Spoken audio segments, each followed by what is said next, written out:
একজন ইন্টারন্যাশনাল মাপের ফুটবলার তার সঙ্গে কি করে ব্যবহার করতে হয়, তার সঙ্গে কি বিহেভ করতে হয়, সেটা তৃণমূলের নেতারা জানে না। তাকে নিয়ে রীতিমতন টানাটানি, তাকে নিয়ে রীতিমতন এমন পরিস্থিতি তৈরি হয়েছে সেখানে মানুষ হাজার হাজার টাকা দিয়ে টিকিট কেটে তাকে তারা দেখতে পায়নি। এটা কার বিশৃঙ্খলা? একই দিনে তো সুয়ারেজ, মেসি তারা হায়দ্রাবাদেও গেছিলেন, সেখানে কোনো বিশৃঙ্খলা নেই। একই দেশের দুটো জায়গা, তারা প্রথমে এলেন কলকাতায়, কলকাতা থেকে হায়দ্রাবাদ, সেখানে কোনো বিশৃঙ্খলা নেই, সেখানে কোনো গণ্ডগোল নেই, সেখানে সাধারণ মানুষ যারা যারা এসেছিলেন স্টেডিয়ামে সবাই তাকে দেখতে পেয়েছেন। তাহলে এই যে নোংরামিটা ভারতবর্ষের, দেখুন মামলা যেটা ফাইল হয়েছে, আমি জানি না কী ইস্যুতে মামলা ফাইল হয়েছে ভালো হয়েছে। যারা যারা এর পেছনে যুক্ত তাদের প্রত্যেকের উপযুক্ত শাস্তির দাবি করছি আমি। মেসির মতো একজন ইন্টারন্যাশনাল প্লেয়ার, তাকে কলুষিত করার অধিকার কলকাতার এই 3.5 টাকার কোনো নেতার নেই, এমনকি মুখ্যমন্ত্রী দলের কোনো লোকের নেই। আমি এইটুকু বলতে চাই যে মেসিকে যারা অসম্মান করেছেন তারা দেশের ফুটবলকে আরও 50 বছর পিছিয়ে দিলেন।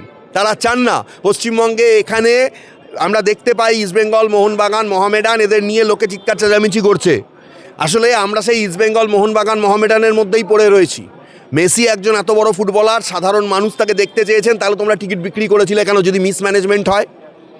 আর ওই যে লোকটাকে দায়িত্ব দেওয়া হয়েছিল, শতদ্রু না কি নাম, মানে ওই লোকটা হচ্ছে 1 নম্বরের চিটিংবাজ। না হলে কেউ দায়িত্ব নিয়ে এইভাবে ঝোলায় না। আর যখন দেখা যায় একজন ইন্টারন্যাশনাল প্লেয়ার, তাকে নিয়ে এইভাবে টানা হ্যাচড়া চলছে, কোন মন্ত্রী তার সঙ্গে করমর্দন করবেন, কোন মন্ত্রী তাকে নিয়ে তার দিকে নিয়ে যাবেন, এরকম অসভ্যতা কলকাতা বলেই সম্ভব। অরূপ বিশ্বাস নেবে না অন্য আরও যারা সেখানে ছিল তারা নেবে? মানে এই রকম নোংরামো, এই রকম ধাপ্পাবাজি, চিটিংবাজি একমাত্র কলকাতা বলেই সম্ভব, এবং তৃণমূল সরকার ক্ষমতা আছে বলেই আজকে সম্ভব। পেলেও তো কলকাতায় এসেছিলেন আজ থেকে প্রায় অন্তত 30-35 বছর আগে। তিনি এই যুব ভারতীতেই এসেছিলেন, তখন যুব ভারতী সবে সবে হয়েছে, তখন তো এত গণ্ডগোল হয়নি, তখনও মানুষের উন্মাদনা ছিল। আজকে মেসি এসেছেন, মারাদোনাও কলকাতায় এসেছিলেন। টাকা ফেরত দেওয়া উচিত। যারা যারা মামলা করেছেন আমি তাদেরকে সাধুবাদ জানাই যে হাইকোর্টের কাছে তারা এই প্রেয়ারটা প্রথমেই রাখুন যে সমস্ত টাকা যারা যারা দিয়ে টিকিট কেটেছেন, যারা দেখতে পাননি, তাদেরকে ফেরত দেওয়া উচিত। টাকা অবশ্যই ফেরত দেওয়া উচিত। তবে মেসি, আমি এটা বলবো, অনেক বড় ইন্টারন্যাশনাল প্লেয়ার, তাকে আরেকজন ইন্টারন্যাশনাল প্লেয়ার আমি বলবো যে সৌরভ গাঙ্গুলি তাকে রিকোয়েস্ট করেছিলেন যে দর্শকদের জন্য কিছুক্ষণ থাকতে, কিন্তু সুয়ারেজের গায়ে ধাক্কাধাক্কি হওয়ার পর সুয়ারেজ নিজে যখন মানে ধাক্কা খেয়ে গেছিল, তখন নিরাপত্তারক্ষীরা আর কোনো রিস্ক নিতে চায়নি, তারা মেসিকে নিয়ে বেরিয়ে গেছে।